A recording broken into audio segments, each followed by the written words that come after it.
Baik, Assalamualaikum warahmatullahi wabarakatuh. Pertama-tama marilah kita panjatkan puji dan syukur kehadirat Allah Subhanahu wa taala. Berkat beliaulah kita bisa berkumpul di tempat ini. Salawat serta salam kita haturkan kepada Nabi junjungan kita Nabi Muhammad sallallahu alaihi wasallam. Yang saya hormati Ibu Kepala Sekolah, yang saya hormati rekan-rekan guru yang sempat hadir di pagi ini. Pertama-tama saya ucapkan terima kasih banyak kepada Ibu Kepala Sekolah yang sudah memberikan fasilitas yang luar biasa sehingga membantu saya dalam melaksanakan diseminasi pagi ini. Tak lupa pula juga saya ucapkan terima kasih kepada rekan-rekan guru yang telah berkolaborasi ingin menyukseskan sekolah ini. Bapak dan Ibu guru yang saya hormati serta kepala sekolah, saya berdiri di sini bukan karena saya yang paling pintar atau yang bisa, tapi semata-mata saya ingin berbagi ilmu apa yang saya dapatkan di program guru penggerak ini, untuk bisa kita sama-sama berkolaborasi memajukan sekolah ini. Baik, pagi ini saya akan melakukan diseminasi aksi nyata implementasi budaya positif. Mungkin Bapak Ibu sudah pernah mendengar apa itu budaya positif. Di sini budaya positif adalah nilai-nilai atau kebiasaan-kebiasaan di sekolah yang berpihak pada peserta didik agar mereka dapat berkembang menjadi pribadi yang kritis, penuh hormat dan bertanggung jawab.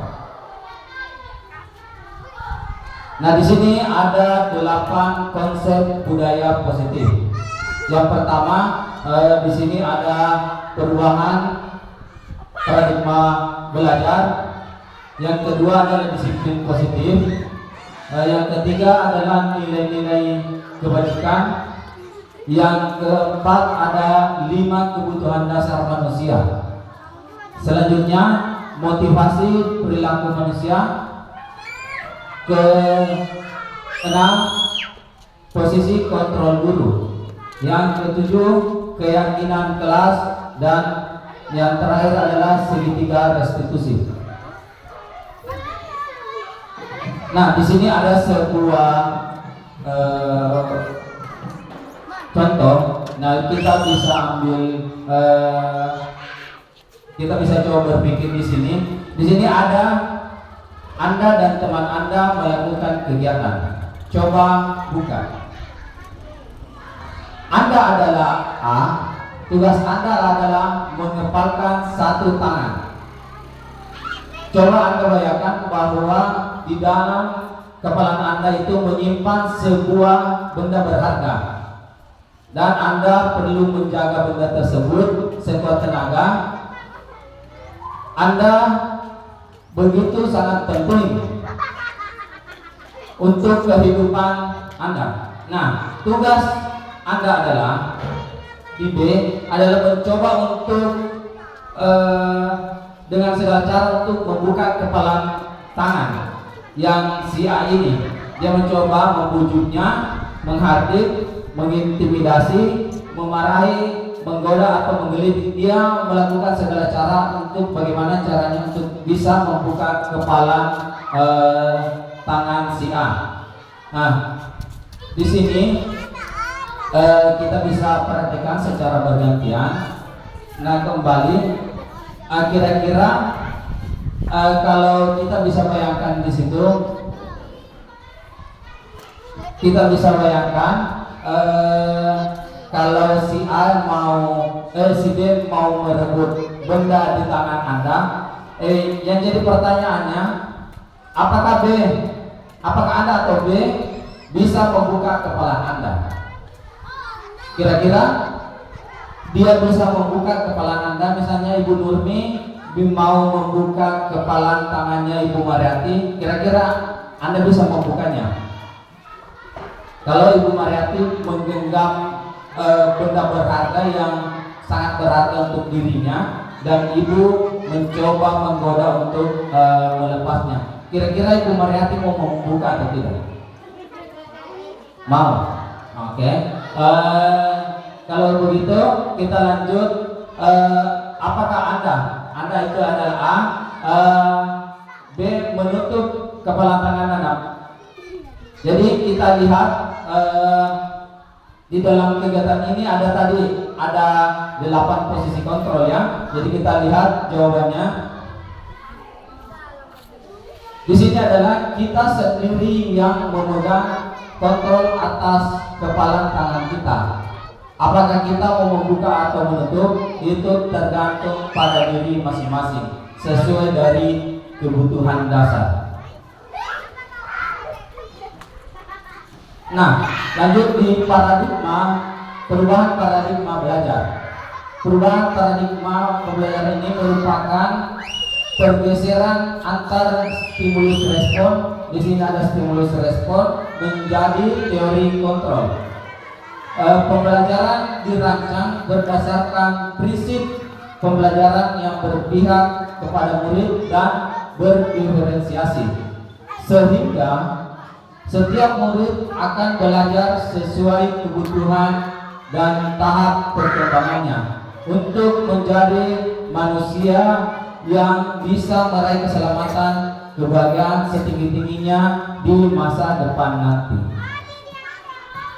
Ada kata yang kita garis bawahi, yaitu stimulus respon dan teori kontrol. Di sini menurut KHD atau Ki Hajar Dewantara bahwa tujuan pendidikan yaitu menentukan kodrat anak agar mereka dapat mencapai keselamatan dan kebahagiaan yang setinggi-tingginya, baik manusia maupun sebagai anggota masyarakat. Oleh sebab itu, pendidik hanya dapat menuntun tumbuh atau hidupnya kekuatan kodrat anak, dapat memperbaiki lakunya pada dasarnya hidup dan tumbuh kekuatan kodrat anak. Nah, di sini saya jelaskan kembali menurut KHD bahwa kita itu guru sebagai petani dan murid sebagai benihnya. Nah, di sini anak-anak atau peserta didik itu kapan bisa tumbuh berkembang bagus? Ketika si petani ini merawat bibitnya itu sendiri. Kalau petaninya merawatnya dengan baik, memberikan sinar matahari yang cukup, memberikan air, berarti padi ini akan tumbuh dengan subur.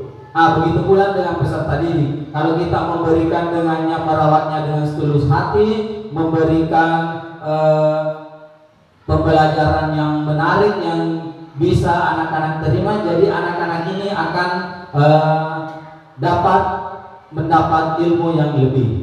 Nah, jadi kita ibaratkan menurut KHD Ki Hajar Dewantara itu kita sebagai petani dan siswa itu sebagai bibitnya. Kalau kita mau mendapatkan padi yang tumbuhnya bagus, berarti kita dapat merawatnya. Begitupun dengan siswa kita sendiri. Nah, lanjut di stimulus respon ini dan teori kontrol. Di stimulus respon kita mencoba mengubah orang berpandangan sama dengan kita di stimulus respon. Kalau di teori kontrol adalah kita berusaha memahami pandangan orang lain tentang dunia. Jadi inilah perbedaannya. Kalau kita di stimulus respon, kita mencoba orang lain berpandangan sama. Tetapi kalau di teori kontrol, kita harus memahami mereka.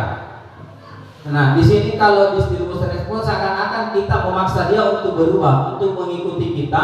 Kalau di teori kontrol, kita harus berusaha memahami pandangan orang. Yang kedua, perilaku guru dilihat sebuah kesalahan.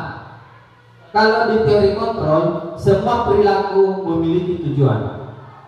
Jadi kayak anak kita, dia melakukan kesalahan, di mata kita perilakunya pasti itu sebuah kesalahan. Tetapi kalau menurut di teori kontrol, perilakunya itu mempunyai suatu tujuan. Selanjutnya, orang lain bisa mengontrol saya. Kalau di teori kontrol, hanya diri kita yang bisa mengontrol diri sendiri. Nah, selanjutnya, saya bisa mengontrol orang lain. Kalau di teori kontrol, Anda tidak bisa mengontrol orang lain. Nah, selanjutnya di sini ada perubahan paradigma teori kontrol atau ilusi kontrol. Ilusi guru mengontrol murid. Yang kedua, ilusi bahwa kritik dan membuat orang merasa bersalah dapat menguatkan karakter. Yang ketiga, ilusi bahwa semua penguatan positif, efektif, dan bermanfaat. Yang terakhir, ilusi bahwa orang dewasa memiliki hak untuk memaksa. Jadi di sini teori kontrol kita sudah bisa bandingkan tadi yang mana itu stimulus respon dan yang mana teori kontrol. Nah, di sini ada ilusi guru mengontrol murid. Pada dasarnya kita tidak dapat memaksa murid untuk berbuat sesuatu. Nah, di sini pada dasarnya kita tidak bisa memaksa murid untuk berbuat sesuatu. Jikalau murid tersebut memilih untuk tidak melakukannya. Walaupun tampaknya guru sedang mengontrol perilaku murid, tapi hal ini demikian terjadi karena murid sedang mengizinkan dirinya untuk dikontrol. Antara tadi teori stimulus respon dan teori kontrol itu. Jadi dia mengizinkan dirinya untuk dikontrol. Saat itu bentuk kontrol guru menjadi kebutuhan dasar yang dipilih murid tersebut. Teori kontrol menyatakan bahwa semua perilaku memiliki tujuan, bahkan terhadap perilaku yang tidak disukai.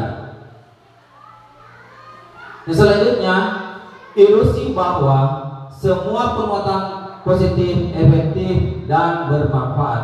Di sini penguatan positif atau rujukan adalah bentuk-bentuk kontrol. Jadi semua yang penguatan positif atau arah rujukannya kan kita biasa membujuk siswa kita untuk melakukan sesuatu. Adalah itu semuanya bentuk kontrol dari kita. Segala usaha untuk mempengaruhi murid agar mengulangi suatu perilaku tertentu adalah suatu usaha untuk mengkontrol murid tersebut. Dalam jangka waktu tertentu, kemungkinan murid tersebut akan menyadarinya dan mencoba untuk menolak rujukan kita. Atau bisa jadi murid tersebut menjadi tergantung pada pendapat seorang guru untuk berusaha. Selanjutnya, ilusi bahwa kritik dan membuat orang rasa bersalah dapat menguatkan karakter. Menggunakan kritik dan merasa bersalah untuk mengontrol murid menuju pada identitas gagal. Jadi menggunakan kritik atau merasa rasa bersalah untuk mengontrol murid itu menunjukkan pada identitas yang gagal. Karena kita menyalahkan murid kita, ternyata itu adalah identitas gagal ternyata. Nah, di sini mereka belajar untuk merasa buruk tentang diri mereka karena sudah kita anggap murid ini menggunakan kritik bersalah, jadi mereka belajar merasa bahwa buruk tentang diri mereka. Mereka mengembangkan dialog diri yang negatif. Kadangkala sulit bagi guru untuk mengidentifikasi siswa, mengidentifikasi bahwa mereka sedang melakukan perilaku ini. Karena seringkali guru cukup menggunakan suara halus untuk menyampaikan pesan negatif. Jadi di sini digarisbawahi bahwa guru cukup menggunakan suara halus untuk menyampaikan pesan. Ketika menegur siswa, tidak harus menggunakan suara yang keras untuk menyampaikan pesan yang negatif. Nah, selanjutnya ilusi bahwa orang dewasa memiliki hak untuk memaksa. Jadi kita sebagai orang dewasa, di sini banyak orang dewasa percaya bahwa mereka memiliki tanggung jawab untuk membuat murid-murid berbuat hal-hal tertentu. Apapun dilakukan dapat diterima selama ada semua kemajuan berdasarkan sebuah pengukuran kinerja. Pada saat itu pula orang dewasa akan menyadari bahwa perilaku memaksa tidak akan efektif untuk jangka panjang dan sebuah hubungan permusuhan pasti akan terbentuk. Jadi kalau kita memaksa kehendak, nah di sini ada di garis bawahi bahwa perilaku memaksa tidak akan efektif untuk jangka panjang. Ketika kita memaksa siswa tersebut untuk melakukan apa yang kita inginkan, nah di sini ternyata akan menimbulkan sebuah hubungan permusuhan, pasti akan terbentuk seperti itu. Selanjutnya di sini perubahan paradigma. Yang pertama, untuk membangun budaya positif di sekolah perlu menyediakan lingkungan yang positif, aman dan nyaman agar murid-murid mampu berpikir, bertindak dan mencipta dengan merdeka, mandiri dan bertanggung jawab. Nah, sama halnya dengan kita, kalau kita berada di ruangan yang panas, pasti kita tidak bisa berpikir yang lebih bagus karena merasa tidak nyaman. Nah, di sini begitu pula dengan siswa kita, dia memerlukan tempat yang aman dan nyaman. Dan yang kedua, lazimnya disiplin dikaitkan dengan kontrol. Dalam hal ini kontrol guru dalam menghadapi murid. Nah, selanjutnya disiplin positif dan nilai kebijakan universal. Makna disiplin itu sendiri adalah suatu yang dilakukan seseorang pada orang lain untuk dapat mendapatkan kepatuhan. Kemudian yang dimaksud dengan disiplin positif adalah pendekatan untuk mendidik murid yang bertujuan untuk membentuk kontrol diri dan meningkatkan kepercayaan diri, sehingga mereka bisa berperilaku dengan berpedoman kepada nilai-nilai kebijakan universal, yaitu sifat positif manusia merupakan tujuan yang mulia yang ingin dicapai oleh setiap individu, terlepas dari suku, bangsa, bahasa, agama maupun apapun latar belakangnya. Nah, di sini maksud dari nilai-nilai yang kita hargai adalah nilai kebijakan, sifat-sifat positif manusia yang merupakan tujuan yang mulia untuk dicapai setiap individu. Nah, ada di sini beberapa nilai-nilai kebijakan yang ingin dicapai setiap orang, anak bangsa, yang kita kenal dengan profil pelajar Pancasila. Di profil pelajar Pancasila ada 6 yang harus kita capai di dalam diri kita. Yang pertama, beriman atau bertakwa kepada Tuhan Yang Maha Esa dan berakhlak mulia.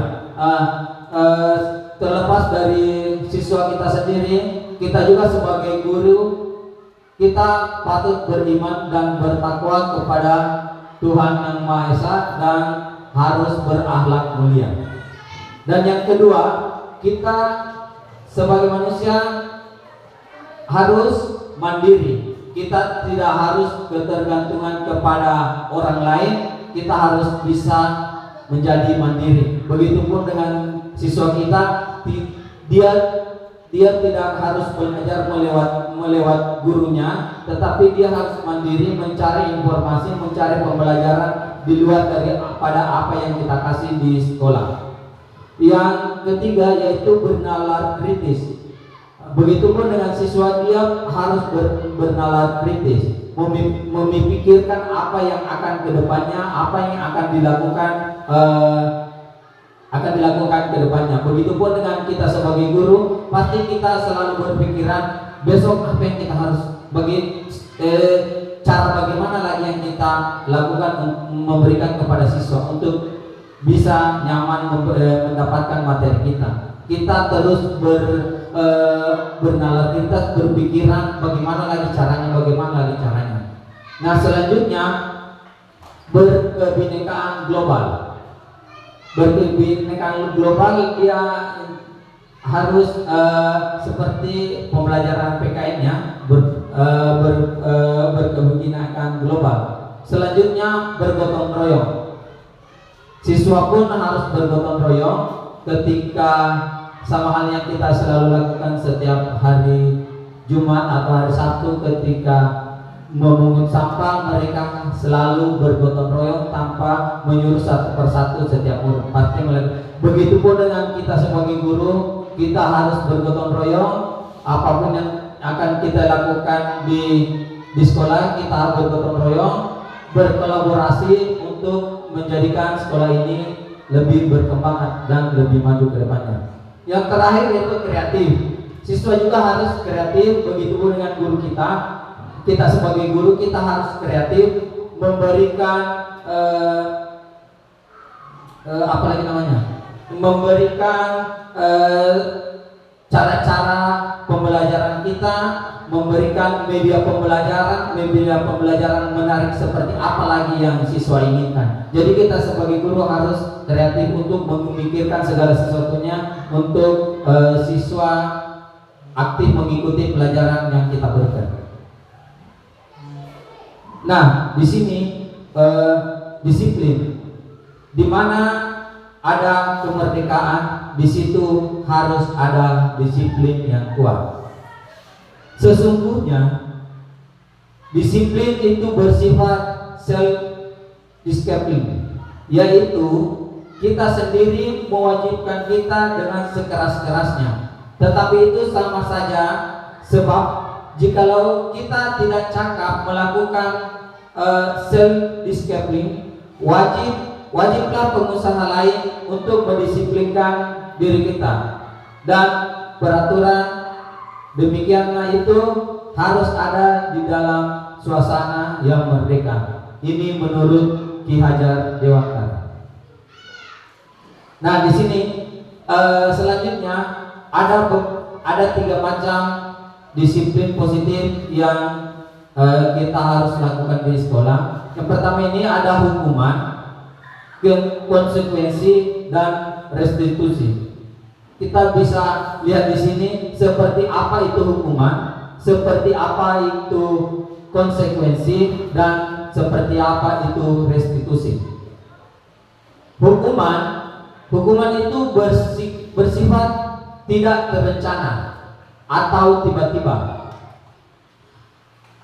Anak atau murid tidak tahu apa yang akan terjadi dan tidak dilibatkan. Hukuman itu bersikap satu arah. Nah, ketika kadang siswa membuat kesalahan, kadang tiba-tiba langsung kita memberikan hukuman. Contohnya hukuman disuruh lari ketika siswa berbuat kesalahan, disuruh lari keliling lapangan, disuruh melakukan sesuatu, menulis saya tidak akan mengulanginya, disuruh menulis 100 kali. Itu ternyata itu adalah sebuah hukuman yang tidak dilaksanakan secara tiba-tiba. Yang kedua, konsekuensi. Konsekuensi itu yang bersifat terencana atau sudah disepakati, sudah dibahas, disetujui murid atau guru itu sendiri. Nah, di konsekuensi ini kita di dalam kelas kita biasa membuat keyakinan kelas. Di dalam membuat keyakinan kelas kita sudah menyepakati apa konsekuensi ketika membuat suatu kesalahan, apa konsekuensinya. Ketika melakukan kesalahan ini apa konsekuensinya. Begitu pula dengan di guru kita melakukan seperti restitusi. Di restitusi adalah proses menciptakan kondisi bagi murid untuk memperbaiki kesalahan mereka dan mencari kesalahan sehingga mereka bisa kembali pada kelompok mereka dengan berkarakter lebih kuat. Nah, di restitusi ini kita sebagai guru tidak langsung memberikan hukuman kepada siswa, tetapi kita di sini restitusi kita melibatkan murid untuk kita menanyakan bagaimana, kenapa dia bisa membuat kesalahan seperti itu, apa hal mendasar kenapa bisa membuat seperti itu, apakah banyak sekali pertanyaan kita ambil di dalam restitusi itu untuk mengidentifikasi permasalahan yang dilakukan oleh murid kita sendiri. Nah, selanjutnya di sini ada pertanyaan. Kira-kira mengapa kita memiliki peraturan tentang penggunaan helm pada saat mengendarai kendaraan roda 2 atau bermotor? Kira-kira nilai apa yang kita akan petik di sini ketika berkendara menggunakan helm? Oke, jawaban yang benar memberikan keselamatan kepada diri kita. Yang selanjutnya, mengapa kita memiliki peraturan tentang penggunaan masker dan mencuci tangan setiap saat? Nilai positifnya apa kira-kira? Kalau kita menggunakan masker dan mencuci tangan setiap saat, bebas dari kuman atau penyakit. Yang terakhir, mengapa perlu melakukan vaksin? Sesuai aturannya. Nah, di sini boleh kita lihat jawabannya. Yang pertama tadi, kenapa kita menggunakan helm? Agar dapat diberikan keselamatan. Dan yang kedua, kenapa kita selalu menggunakan masker dan mencuci tangan ataupun melakukan vaksin? Itu demi kesehatan, menjaga kesehatan diri kita sendiri. Selanjutnya, karena daripada kita bosan, saya akan memberikan speaking dulu terlebih dahulu. Bapak Ibu guru, saya mohon untuk berdiri dulu sejenak. Speakingnya itu Bapak Ibu guru sambil berhadapan sama orang yang di dekatnya, dan ini untuk speaking ini untuk memberikan kebahagiaan kepada diri kita ketika kita sudah melakukan pekerjaan, sudah mengajar siswa kita, sudah merasa capek, kita juga bisa menerapkannya kepada siswa kita. Speakingnya seperti ini. Ibu hanya membuka senyuman kepada temannya, saling menatap matanya dan memberikan senyuman.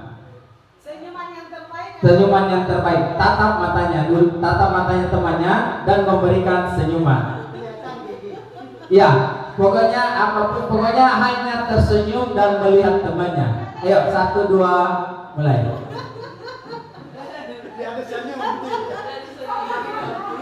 Nah, di sini belum apa-apa, kita ternyata sudah merasakan kebahagiaannya hanya menatap teman kita sambil tersenyum. Dalam hitungan detik pun belum cukup 1 menit kita sudah merasakan kebahagiaan, malah tertawa terbahak-bahak. Nah, kita bisa juga terapkan kepada siswa kita. Silakan duduk Bapak Ibu Guru. Kadang sedikit hanya menonton, melakukan permainan atau apa.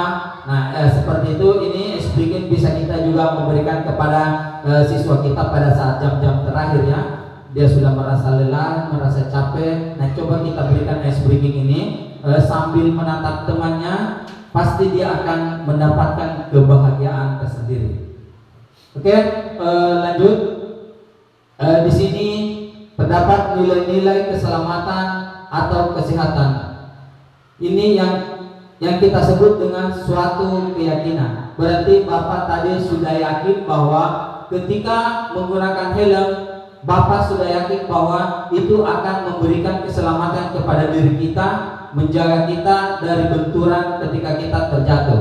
Nah, di sini kebijakan universal yang disepakati secara tersirat dan tersurat, lepas dari latar belakang, suku, negara, atau bahasa maupun agama. Selanjutnya, keyakinan seseorang akan lebih memotivasi seseorang dari dalam. Seseorang akan lebih tergerak dan bersemangat untuk menjalankan keyakinannya daripada hanya sekedar mengikuti serangkaian peraturan tertulis tanpa makna. Murid-murid pun demikian. Mereka perlu mendengarkan dan memahami arti sesungguhnya tentang peraturan-peraturan yang diberikan. Karena kita memberikan peraturan, ditempel peraturan, tapi kita tidak pernah memberikan penjelasan atau memaknai apa itu peraturan-peraturan itu sesungguhnya yang kita berikan. Apa nilai-nilai kebijakan di balik peraturan-peraturan tersebut? Apa tujuan utamanya kita membentuk peraturan itu, dan menjadi tidak tertarik atau takut sehingga hanya sekedar mengikuti serangkaian peraturan-peraturan yang mengatur mereka tanpa memahami tujuan yang mulia. Jadi kalau kita memberikan peraturan kepada siswa kita, ternyata kita harus memberikan di dalamnya apa nilai-nilai peraturan yang kita sudah buat ini. Apa tujuan utamanya ketika kita membuat peraturan? Kan kita membuat satu kesepakatan atau peraturan kelas. Nah, tanamkan kepada siswa kita apa nilai-nilai kebijakannya, apa nilai-nilai utamanya untuk membuat peraturan tersebut. Nah, selanjutnya kebutuhan dasar manusia. Semua orang senantiasa berusaha untuk memenuhi kebutuhannya dengan berbagai cara. Apapun dilakukan, berbagai cara untuk memenuhi kebutuhan dasar manusia. Bila mereka tidak bisa mendapatkan kebutuhannya dengan cara positif, mereka bisa melanggar peraturan-peraturan atau melakukan hal-hal yang sesuai dengan nilai-nilai kebijakan. Nah, jadi di sini ternyata kebutuhan manusia sangatlah penting, karena ketika dia tidak bisa mendapatkan kebutuhannya dengan cara positif, maka mereka akan menggunakannya dengan cara yang negatif. Yang pertama, ada 5 kebutuhan dasar manusia. Yang pertama, ternyata kebutuhan dasar manusia itu kasih sayang. Kita memerlukan rasa kasih sayang. Ada Bapak Ibu guru yang tidak memerlukan rasa kasih sayang di sini? Berarti itu merupakan kebutuhan yang paling kita idam-idamkan, yaitu kasih sayang dan rasa diterima. Dan yang kedua, kekuasaan. Kita ternyata kebutuhan dasar manusia juga memerlukan kekuasaan. Kekuasaan seperti apa? Kita bisa sebentar kita bisa melihat contohnya seperti apa itu kekuasaan yang kita harus penuhi di dalam kebutuhan diri kita. Yang ketiga adalah kesenangan. Ada yang tidak memerlukan kesenangan di sini? Ternyata kita sebagai manusia memerlukan kesenangan, karena kita tidak mungkin stres terus ya. Kita pasti memerlukan kesenangan. Yang keempat yaitu kebebasan. Ada yang tidak memerlukan kebebasan?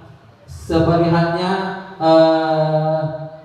tanda kutip, kita bisa melihat orang yang ada di jeruji besi. Dia hanya terkurung di dalam ruangan yang sempit. Di dalam dirinya pasti dia tenangkan, kapan saya bebas, karena dia hanya inginkan kebebasan, bukan lagi rasa kasih sayang yang dia butuhkan, tetapi yang dia pikirkan ternyata hanya memikirkan kebebasan. Dan yang terakhir di kebutuhan dasar manusia yaitu bertahan hidup.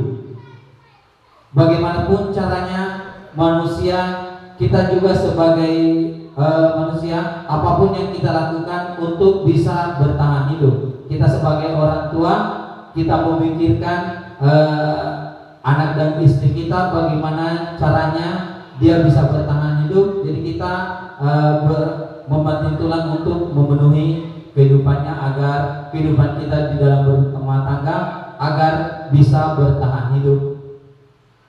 Nah, selanjutnya di sini ada sebuah kasus yang kita bisa pecahkan bersama. Yang pertama di sini, Ibu Ambar, guru wali siswa kelas 2A di SD Pelita Hati. Dia sedang bingung menghadapi ulang salah satu murid di kelasnya. Namanya adalah Doni. Beberapa anak di kelas 2A telah datang padanya dan mengeluhkan Doni yang seringkali meminta bekalan makan siang dan mereka memaksanya. Jadi Doni ini ternyata dia preman di sekolahnya, di kelasnya. Kadang beberapa teman kelasnya sudah melapor kepada gurunya bahwa si Doni ini kadang kalau makan siang dia rampas makanan temannya. Jika menghadapi situasi seperti ini, seperti Ibu Ambar, apa yang akan kita lakukan? Kira-kira apa yang kita lakukan ketika mendapatkan siswa seperti Doni ini? Ketika temannya sudah melapor kita bahwa Doni sudah merampas makanannya. Berarti kita sebagai guru, apa yang kita akan lakukan? Memanggil siswa tersebut ya. Kadang juga kita menegurnya ya. Nah, di sini kira-kira apa alasan Doni melakukan hal tersebut?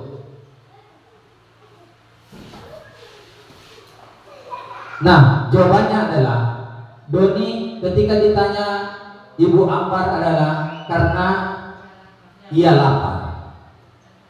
Kan tadi ada kebutuhan dasar manusia. Ada 5 kebutuhan dasar manusia. Jadi apapun yang kebutuhan dasarnya adalah dia ditanya karena ia lapar dan orang tuanya tidak membawakannya bekal makan siang. Maka kebutuhan dasar yang sedang berusaha dipenuhi Doni adalah apa kira-kira? Karena ada 5 tadi kebutuhan dasar manusia. Nah, dia di sini Doni ternyata dia lapar. Jadi kira-kira kebutuhan dasar yang akan dipenuhi Doni apa kira-kira? Kasih sayang. Baik, coba kita lihat. Ternyata dia ingin bertahan hidup. Jadi seperti yang saya jelaskan tadi, apapun yang dia akan lakukan ketika bertahan hidup, apapun yang akan dia lakukan, baik positif maupun negatif, karena dia lapar. Kalau dia tidak makan, kalau lapar terus pasti akan merasa lemas. Jadi apapun dia lakukan, berarti dia merampas makanan temannya. Dia berarti Doni melakukan hal yang negatif untuk bertahan hidup atau survivor.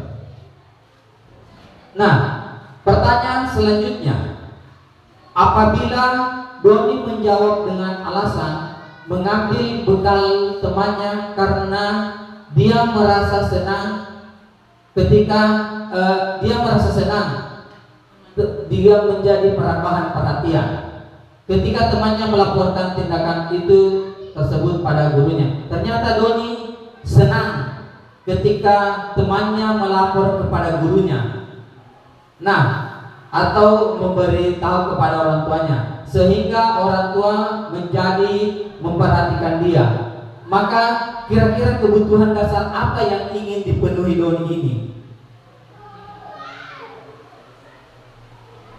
Karena dia ingin, dia suka merasa senang ketika diperhatikan.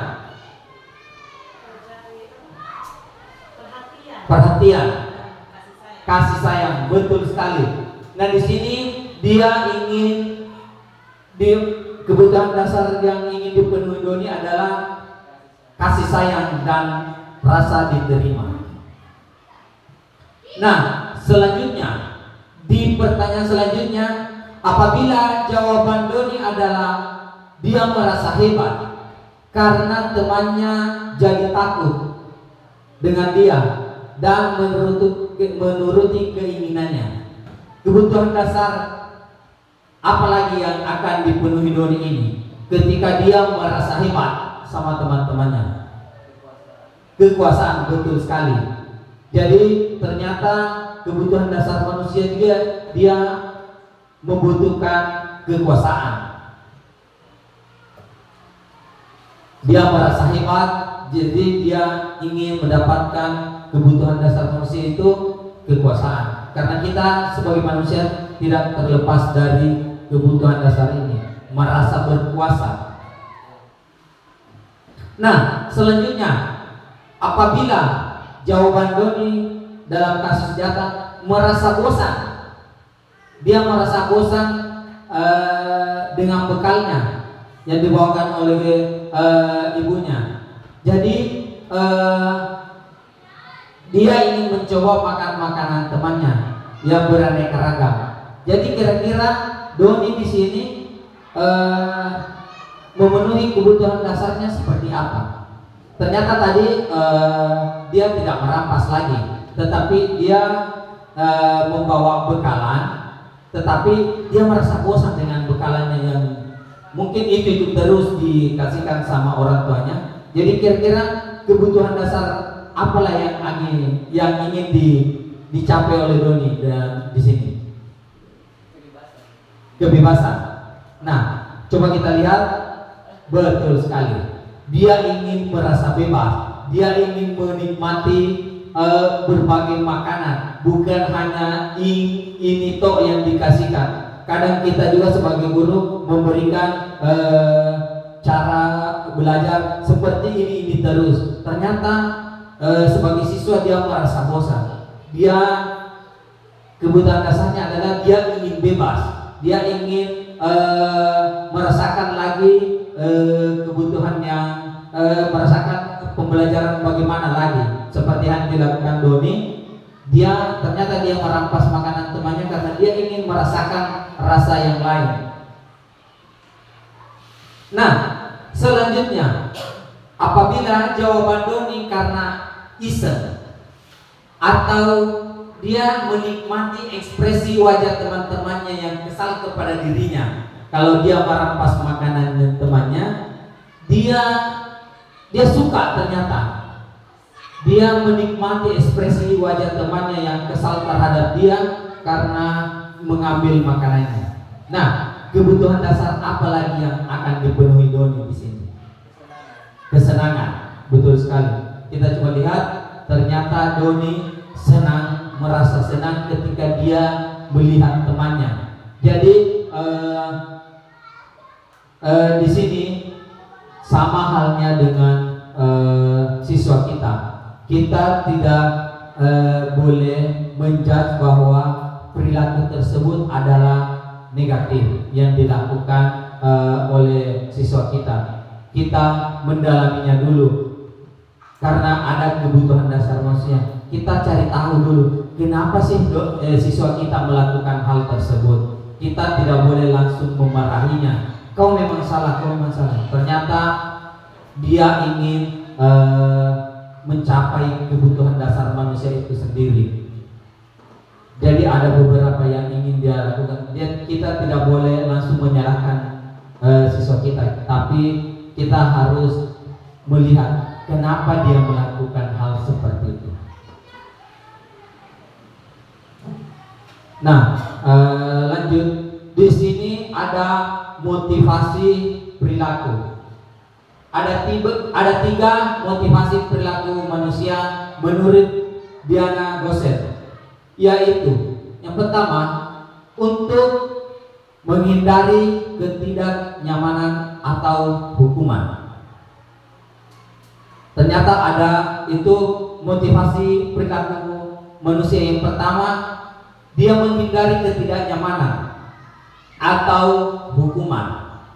Yang kedua, untuk mendapatkan imbalan atau penghargaan dari orang lain.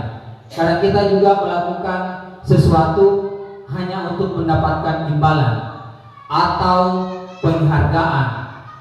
Yang selanjutnya, untuk menjadi orang yang mereka inginkan dan menghargai diri sendiri dengan nilai-nilai kepercayaan mereka. Di sini ada terdapat tiga motivasi perilaku manusia. Ternyata ini menurut Diana Gosset. Nah, selanjutnya 5 posisi kontrol yang harus kita tanamkan kepada diri sendiri untuk menghadapi siswa kita. Yang pertama, ada di sini 5 posisi kontrol yang diterapkan seorang guru atau orang tua ataupun atasan dalam melakukan kontrol. Yang pertama, posisi kontrol adalah penghukum. Kita sebagai guru atau pimpinan, kadang kita sebagai penghukum. Posisi kontrol kita adalah sebagai penghukum. Yang kedua, pembuat rasa bersalah. Yang ketiga, kita bisa sebagai teman. Posisi kontrol yang keempat, pemantau. Yang terakhir adalah manajer. Jadi ada 5 posisi kontrol yang harus kita terapkan kepada diri kita sebagai guru, orang tua ataupun atasan. Nah, di sini ada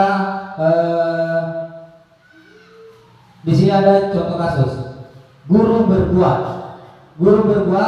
berarti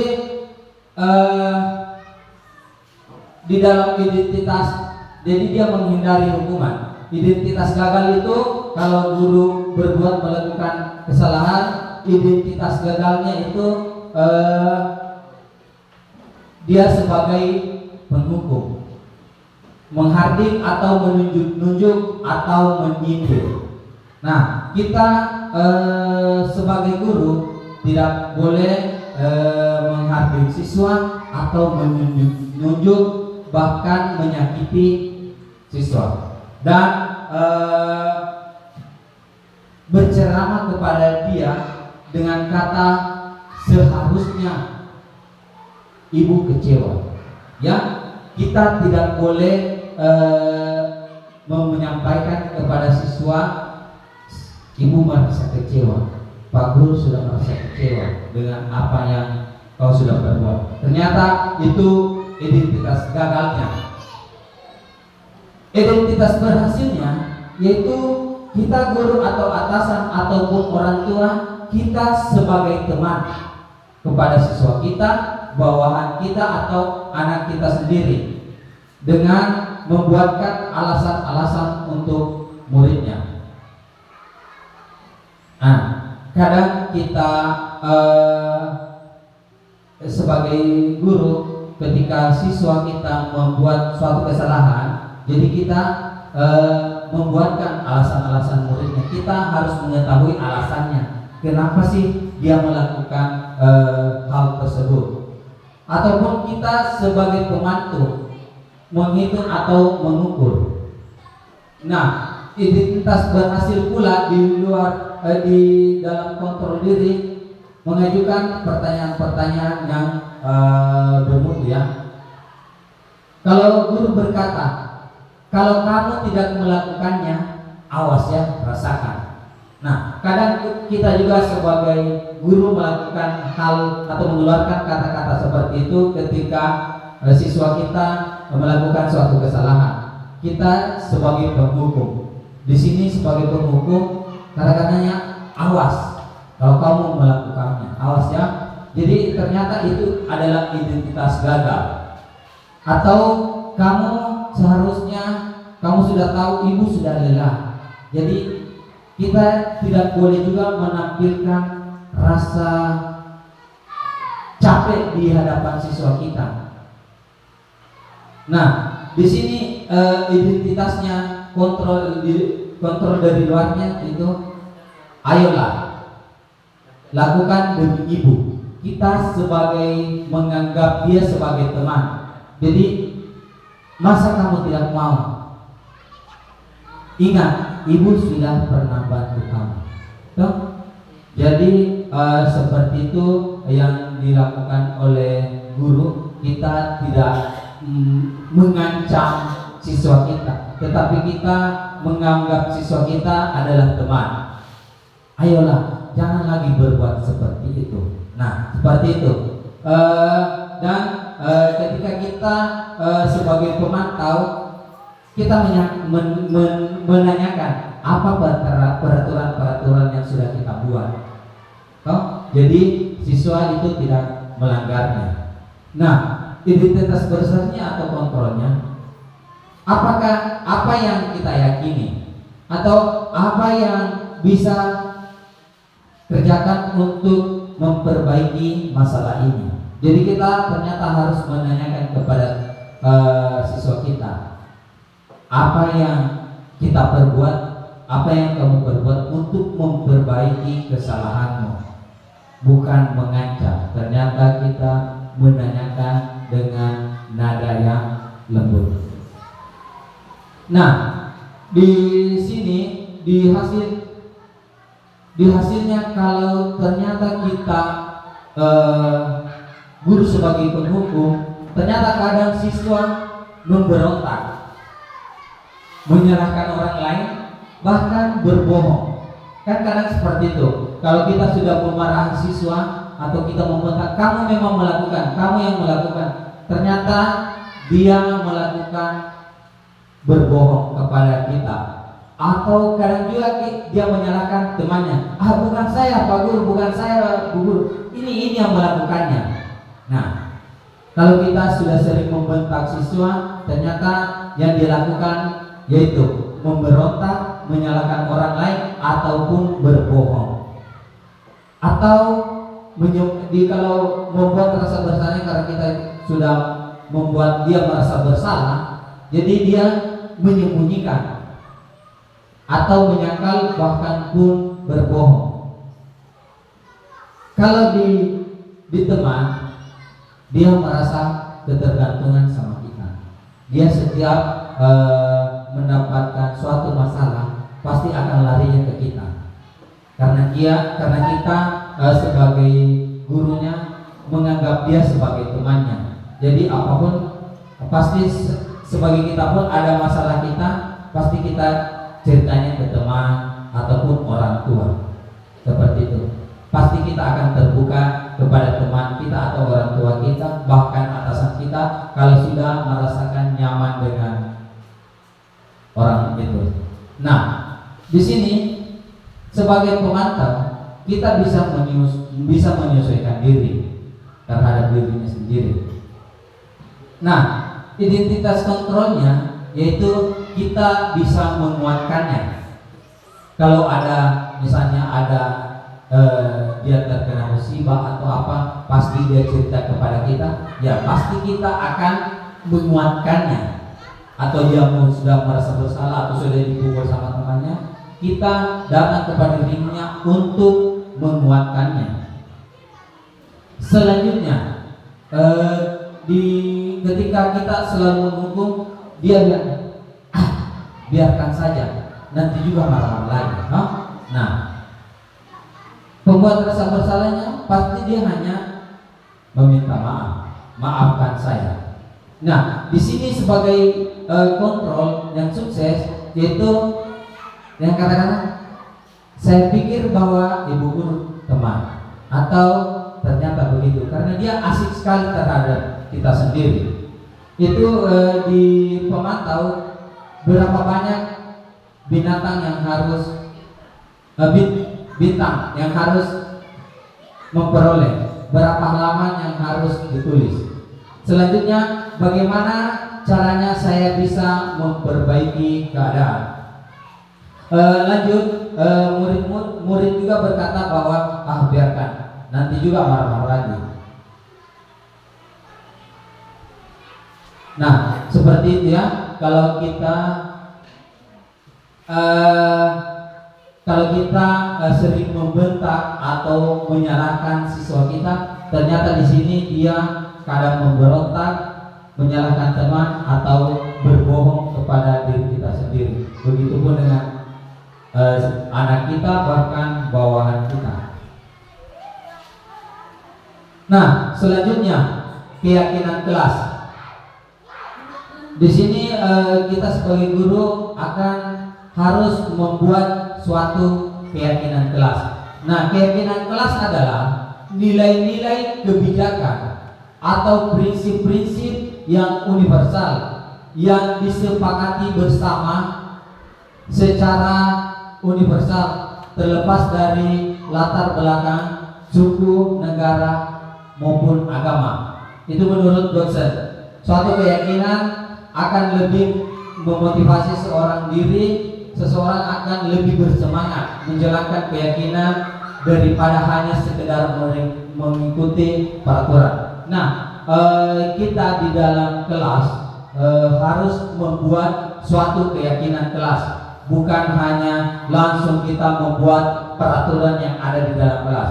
Ini peraturan, siswa harus menaatinya, bukan seperti itu. Ternyata kita harus membuat keyakinan kelas yang harus disepakati bersama. Contohnya di dalam kelas, hal apa yang ingin kita sepakati?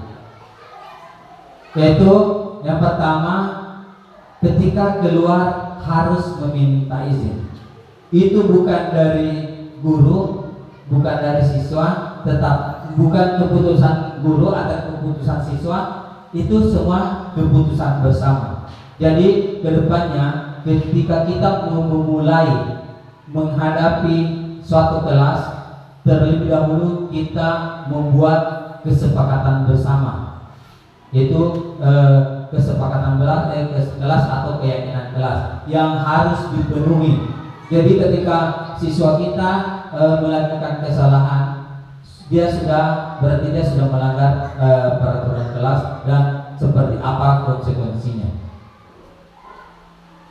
Nah, pembentukan keyakinan kelas di sini apa berbagai cara. Itu yang pertama, keyakinan kelas bersifat abstrak atau teracak ya, tidak harus monoton, harus ini dulu, harus ini dulu. Jadi dia bersifat abstrak daripada peraturan yang lebih rinci dan konkret. Yang kedua, keyakinan kelas berupa pertanyaan-pertanyaan universal. Yang ketiga, pertanyaan keyakinan kelas senantiasa dibuat dalam hal positif. Selanjutnya, keyakinan kelas hendaknya tidak terlalu banyak. Jadi boleh minimal 5 ya, maksimal 5 atau maksimal 7 keyakinan kelas yang kita buat, yang kita sepakati, sehingga mudah diingat atau dipahami oleh siswa kita sendiri. Dia mudah mengingatnya, kalau saya melakukan ini yang saya lakukan. Yang selanjutnya, semua warga kelas sebaiknya ikut berkontribusi membuat kegiatan keyakinan kelas ini. Dia harus memberikan pendapat.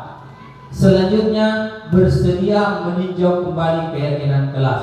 Ketika sudah menyampaikan bahwa pasti seluruh anak menyampaikan curahannya, pendapatnya. Nah, setelah sudah kita rembuk bersama itu, nah kita meninjau kembali yang mana yang kita mau sepakati, yang mana yang kita mau buang. Karena semua pendapat siswa kita kasih masuk semua dulu. Nah, habis itu kalau sudah tidak ada lagi penyampaian dari siswa, nah kita sebagai guru lagi meninjau kembali yang mana kira-kira yang mau dimasukkan, yang mana tidak. Karena siswa menyampaikan hal yang sama walaupun kata-katanya berbeda. Nah, di sini peraturan atau keyakinan kelas. Perbedaannya peraturan dan keyakinan kelas. Kalau di peraturan selalu kembalikan buku ke tempatnya. Itu adalah peraturan. Ketika seorang siswa mengambil buku, peraturannya harus mengembalikan ke tempatnya. Kalau di keyakinan kelas itu ditinjau dari tanggung jawabnya siswa. Ketika dia mengambil, makanya di dalam keyakinan kelas berarti dia memenuhi rasa tanggung jawab, rasa tanggung jawabnya. Dia tidak melakukan peraturan, tapi rasa tanggung jawab kepada dirinya sendiri. Yang kedua, dilarang mengganggu orang lain. Kalau dia keyakinan kelas, menghormati orang lain atau diri sendiri. Selanjutnya di peraturan hadir di sekolah 15 menit sebelum pembelajaran dimulai. Itu peraturan. Kalau di keyakinan, menghormati orang lain, berkomitmen dengan apa yang dengan tujuannya. Selanjutnya, kalau peraturan dilarang melakukan kekerasan. Kalau di keyakinan, untuk memberikan keselamatan, menghormati orang lain. Seperti itu. Selanjutnya, dilarang menggunakan narkoba. Itu adalah peraturan. Kalau di keyakinan yang kita tinjau, itu adalah kesehatan kita. Ketika kita menggunakan narkoba, berarti kesehatan kita pasti akan terganggu. Seperti itu. Selanjutnya, bergantian atau menunggu giliran. Dalam artian ini antri. Berarti kita harus menghormati orang lain. Yang kedua, kita menanamkan diri sendiri akan kesabaran. Karena kita langsung menyerobot saya begitu. Ternyata itu kita harus menghormati orang lain dan kesabaran. Yang selanjutnya peraturannya yaitu menggunakan masker. Harus menggunakan masker. Ternyata nilai keyakinan kelasnya itu untuk keselamatannya dan kesehatannya. Ketika dia tidak menggunakan masker, dia berarti dia tidak menjaga kesehatannya atau keselamatan diri sendirinya. Di peraturan selanjutnya, karena kita menanya kepada siswa, jangan berlari-lari di kelas atau di koridor. Nyata itu di keyakinan kelasnya supaya dia mendapatkan keselamatan atau keamanan. Oke, selanjutnya Bapak Ibu, di sini ada segitiga restitusi. Segitiga restitusi masih budaya positif di sekolah yang selanjutnya, yaitu segitiga restitusi, yaitu proses menciptakan kondisi bagi murid untuk memperbaiki kesalahannya sehingga mereka bisa kembali ke kelompok mereka dengan karakter yang lebih kuat. Melalui restitusi, guru dapat membantu murid menjadi lebih memiliki tujuan disiplin positif serta memulihkannya dirinya dari berbuat bersalah. Yang kedua, membantu murid untuk jujur pada dirinya sendiri dan mengevaluasi dampak kesalahan yang dilakukan. Selanjutnya, memberikan penawaran, bukan karena terpaksa. Nah, di segitiga restitusi ini ada 3 yang guru yang harus dia lakukan. Ada beberapa pertanyaan-pertanyaan di dalam segitiga restitusi ini. Kita bisa ambil contoh. Kenapa? Kamu tentu punya alasan mengapa melakukan hal itu. Ketika dia memukul temannya, kita tidak lantas langsung memarahi siswa tersebut. Bahkan malah kita harus menanyakan, kenapa sih kamu melakukan hal itu? Yang kedua, nilai-nilai apa yang kita sepakati. Makanya kita di dalam kelas kita membuat kesepakatan kelas supaya kita bisa menanyakan kepada siswa kita nilai-nilai apa yang kita sudah sepakati. Nah, yang selanjutnya, adakah cara yang lebih mudah atau efektif untuk mendapatkan yang kamu butuhkan? Kadang siswa kita merampas langsung punyanya temannya. Jadi caranya yaitu kita lebih bertanya kepada dia, kenapa sih kamu melakukan seperti itu? Nah, setiap orang pasti melakukan kesalahan. Jadi ketika dia sudah membuat bersalah, dia memakai sendal ke sekolah, lantas kita langsung memarahinya. Ternyata di sini di segitiga restitusinya, ternyata kita langsung bisa berbicara kepada murid kita, siswa kita. Pak Guru pernah juga melakukan hal yang sama yang kau lakukan ini. Jadi kita tidak langsung memarahinya. Ternyata kita harus merestitusinya, atau kamu bukan satu-satunya yang pernah melakukan kesalahan seperti ini.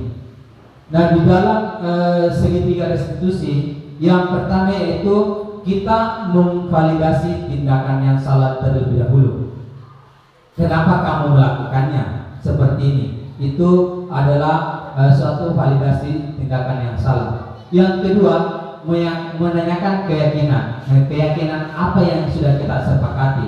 Kenapa sih kamu berbuat seperti itu? Padahal kita sudah melakukan keyakinan kelas. Yang ketiga, menstabilkan identitas. Menstabilkan identitasnya itu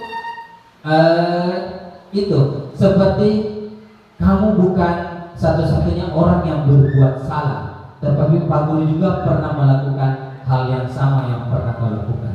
Jadi itu bentuk menstabilkan identitasnya. Tahapan yang pertama yaitu menstabilkan identitas.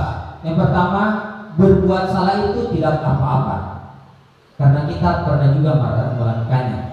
Yang kedua, tidak ada manusia yang sempurna. Setiap orang tidak memiliki kesempurnaan. Jadi kita harus memaklumi kesalahannya. Yang ketiga, saya juga pernah melakukan kesalahan seperti itu. Itu semua bentuk identifikasi menstabilkan identitasnya. Yang ketiga, Bapak Ibu guru tidak tertarik mencari siapa yang salah, siapa yang benar, tetapi mari kita mencari solusi dari permasalahan ini. Jadi kita tidak langsung membentak siswa, kita tidak mencari siapa yang salah, siapa yang benar. Ketika ada siswa yang berbuat salah atau bertengkar, kita langsung mencari siapa yang salah, siapa yang benar, tetapi kita mencari solusinya. Yang terakhir, kamu berhak melakukan merasa seperti itu. Itu bentuk-bentuk menstabilkan identitas. Yang kedua, divalidasi tindakan yang salah. Padahal kamu bisa melakukan lebih buruk daripada ini. Yang kedua, pasti kamu punya alasan mengapa melakukan hal tersebut. Dan yang ketiga, kamu patut bangga kepada dirimu karena kamu telah melindungi sesuatu yang lebih penting buat kamu. Kadang juga siswa kan mau direbut miliknya, dia memukul temannya, jadi itu untuk validasi tindakan yang selanjutnya. Yang selanjutnya menanyakan keyakinan. Apa yang kita percaya sebagai kelas atau keluarga. Yang kedua, nilai-nilai umum yang kita telah sepakati. Yang ketiga, apa bayangan kita tentang kelas yang ideal. Selanjutnya, kamu di sini ada refleksi yang kita akan jawab bersama. Apa refleksinya dari hasil pemaparan saya yang sudah berjalan yang cukup lama ini? Yang pertama, pertanyaan pertama yaitu bagaimana perasaan Bapak Ibu saat ini? Yang kedua, saya sudah bagi sedikit namanya, jadi tinggal ditulis di situ. Yang kedua, setelah mengikuti materi atau pengimbasan diseminasi hari ini, saya jadi paham bahwa, jadi Bapak Ibu sudah paham bahwa tentang materi apa yang sudah diterima. Yang ketiga, target selanjutnya yang Bapak Ibu akan lakukan seperti apa? Hasilnya boleh ditempel di papan tulis. Yang pertama itu perasaan saat ini, perasaan Bapak Ibu saat ini seperti apa?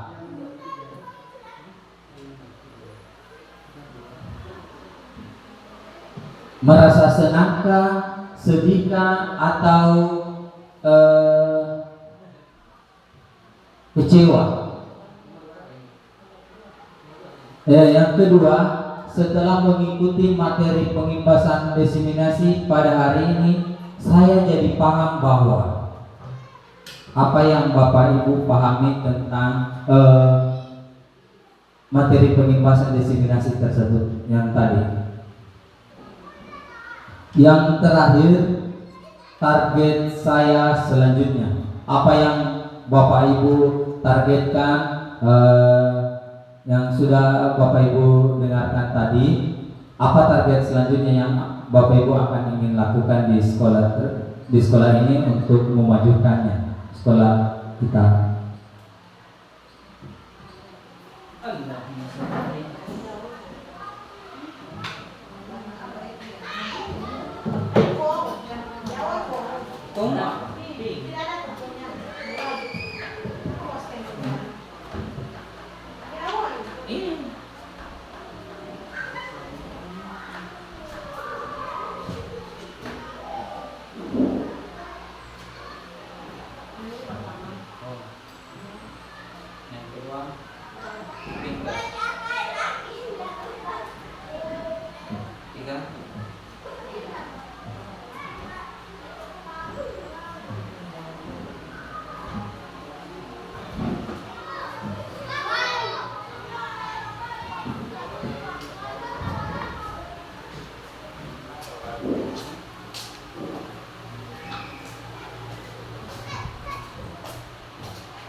Oke, baik, Bapak Ibu boleh ditempelkan hasil refleksinya di papan tulis.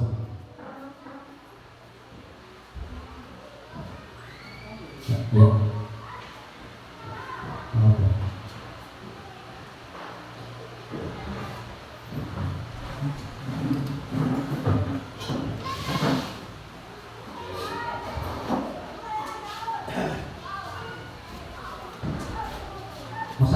Itu yang samakan warnanya.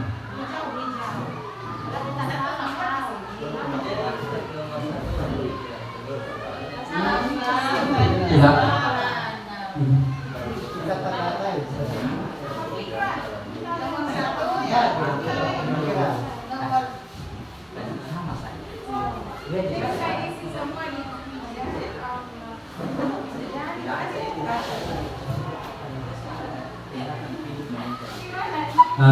Baik, di sini ada sudah beberapa ya sudah di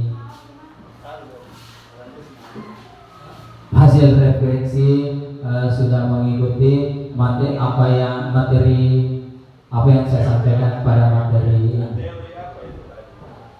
budaya positif tentang penerapan budaya positif di sekolah. Nah, di sini perasaan saat ini adalah perasaan Pak Fikran. Dia sangat senang dan termotivasi dalam mengikuti kegiatan ini. Setelah saya mengikuti materi pengembasan, saya akan menjadi paham menurut Pak Fikran kebutuhan dasar manusia terbagi menjadi 5. Yang pertama yaitu rasa kasih sayang, kekuasaan, kesenangan, kebebasan, dan bertahan hidup.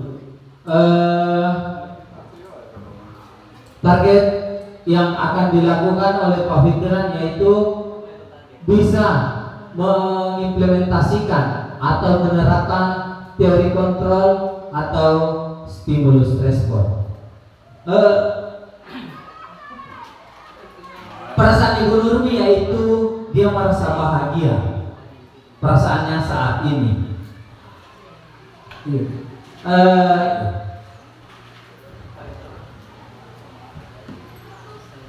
Perasaan dari Bu Ramla, dia juga merasa bahagia pada saat ini, merasa senang.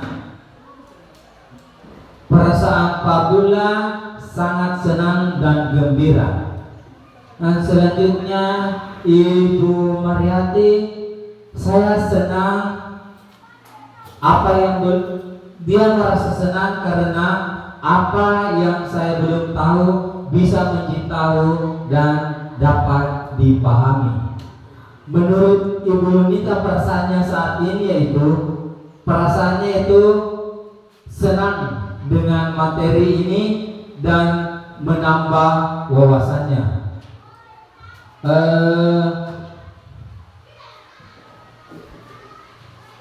Menurut Ibu Kepala Sekolah juga, dia merasa sangat senang dan bahagia hari ini. Selanjutnya Ibu Asni, perasaannya adalah dia sangat senang dengan materi yang saya bawakan dan menambah pengetahuan dan ide-ide. Menurut Ibu Cindy, dia merasa sangat senang juga mengikuti materi ini dan dapat menambah ilmu pengetahuannya. Selanjutnya, setelah mengikuti materi pengimbasan diseminasi, saya jadi paham bahwa menurut Ibu Nurmi, dia mengetahui posisi kontrol terhadap peserta didik. Menurut Bu Ramla, dia jadi paham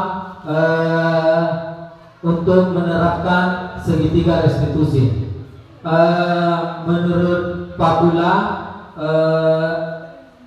dia jadi paham bahwa bagaimana cara menindaki permasalahan-permasalahan ketika berhadapan dengan siswa. Menurut Ibu Mariati, dia paham untuk menerapkan posisi kontrol terhadap murid. Ibu Yunita, dia akan jadi paham bahwa dalam membimbing dan membentuk karakter anak.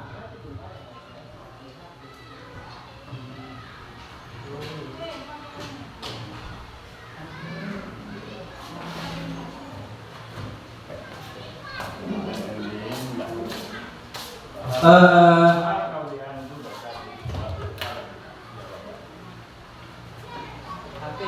yang selanjutnya target yang akan dilakukan oleh Ibu Nurmi, dia akan menerapkan baik pada materi yang ada pada diseminasi.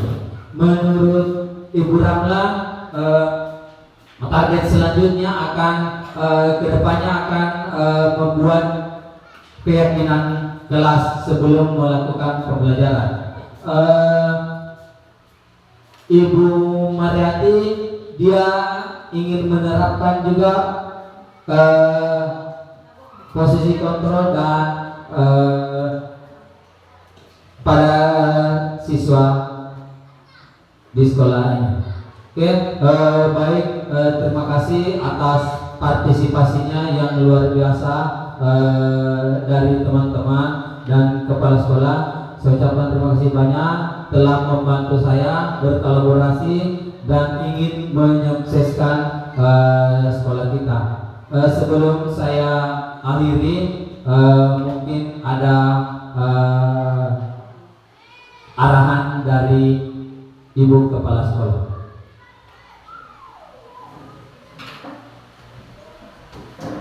Assalamualaikum warahmatullahi wabarakatuh. Alhamdulillah pada siang hari ini kita masih diberi oleh Allah nikmat kesempatan dalam rangka melaksanakan aktivitas kita, yakni pemaparan materi tentang implementasi budaya positif.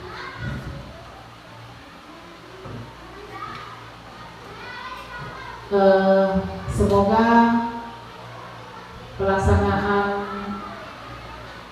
kegiatan ini dapat terlaksana dengan sesuai dengan apa yang diharapkan, dan bagi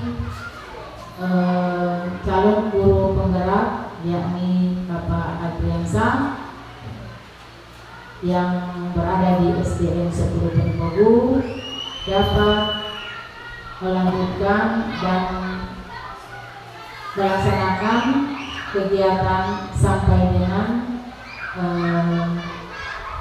atau diberi kemudahan serta kekuatan dan kesehatan sampai pada finalis kegiatan CGP.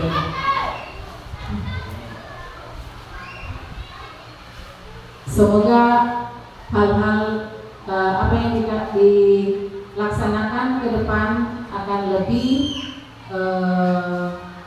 giat lagi dan diberi kemudahan oleh Allah Subhanahu wa Ta'ala sampai dengan selesai pelaksanaan kegiatan CGP yang ada di SDN 10 Ponorogo. Demikian apa yang kami sampaikan. Akhirul kalam, wabillahi taufiq wal hidayah. Assalamualaikum warahmatullahi wabarakatuh. Itulah tadi pesan dari Ibu Kepala Sekolah. Terlebihnya kita tetap selalu berkolaborasi untuk memajukan sekolah kita. Terima kasih yang luar biasa sekali lagi kepada teman-teman rekan-rekan guru dan kepala sekolah atas terselenggaranya diseminasi aksi nyata 1.4 implementasi budaya positif. Demikian, Assalamualaikum warahmatullahi wabarakatuh.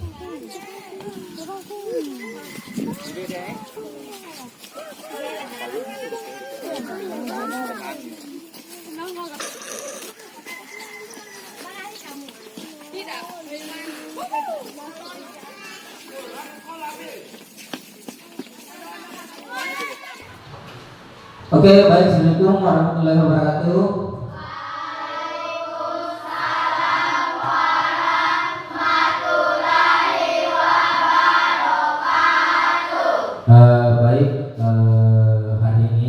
Pak Guru akan melakukan peraturan atau keyakinan kelas untuk mata pelajaran PJOK ya di kelas 5. Nah, kira-kira peraturan kelas apa yang kita akan buat? Nah, Fajri, apa? Fajri apa Fajri? Oke, menjaga kebersihan. Oke, tulis di kertasnya ya. Nah, sebentar ditempel. Siapa lagi? Apa kira-kira? Septi. Meminta izin ketika meninggalkan kelas. Ada yang lain? Oke. Menjaga kerapian. Ada yang lain? Lagi?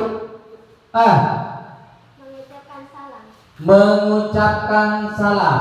Ya, selanjutnya apa lagi? Ya, oke, salah. Tidak datang tepat waktu. Selanjutnya, oke, Najia. Menghargai orang lain. Oke, selanjutnya Nirwan.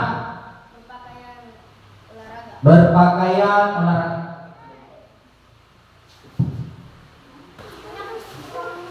Baik, inilah peraturan kelas yang ingin kita sepakati bersama ya. Yang pertama, datang tepat waktu. Yang kedua, mengucapkan salam. Yang ketiga, meminta izin ketika meninggalkan kelas. Keempat, menghargai orang lain. Menjaga kebersihan. Berpakaian olahraga. Menjaga kerapian. Tidak makan di kelas. Tidak berteriak ketika di dalam kelas. Tidak bermain di kelas. Oke, hasilnya silakan tempel di papan tulis.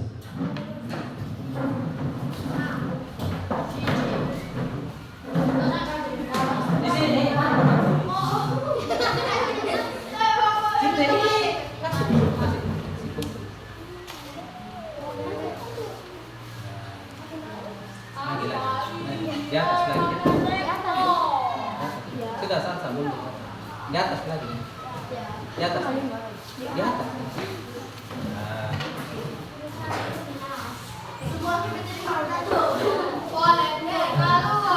Nah, inilah keyakinan-keyakinan kelas yang akan kita sepakati bersama. Nah, kita akan meninjau kembali apa yang mana yang akan dimasukkan di dalam keyakinan kelas. Di dalam keyakinan kelas yang harus disepakati kembali. Baik, inilah keyakinan kelas yang kita sudah rembuk bersama kembali. Tadi ada 10, nah sekarang di keyakinan kita kelas kita ada 7 yang harus kita taati bersama ya. Yang pertama, datang tepat waktu, mengucapkan salam, meminta izin, menghargai orang lain, menjaga kebersihan, berpakaian olahraga karena mata pelajaran Pak Guru adalah PJOK, jadi harus berpakaian olahraga ya. Terus menjaga kerapian. Nah, itulah kesepakatan kelas yang keyakinan kelas yang akan kita gunakan selama 1 semester dalam pembelajaran PJOK.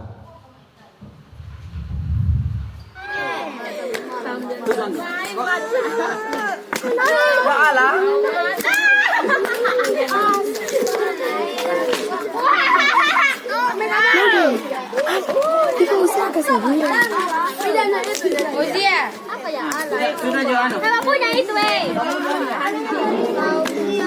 Bicara di depan.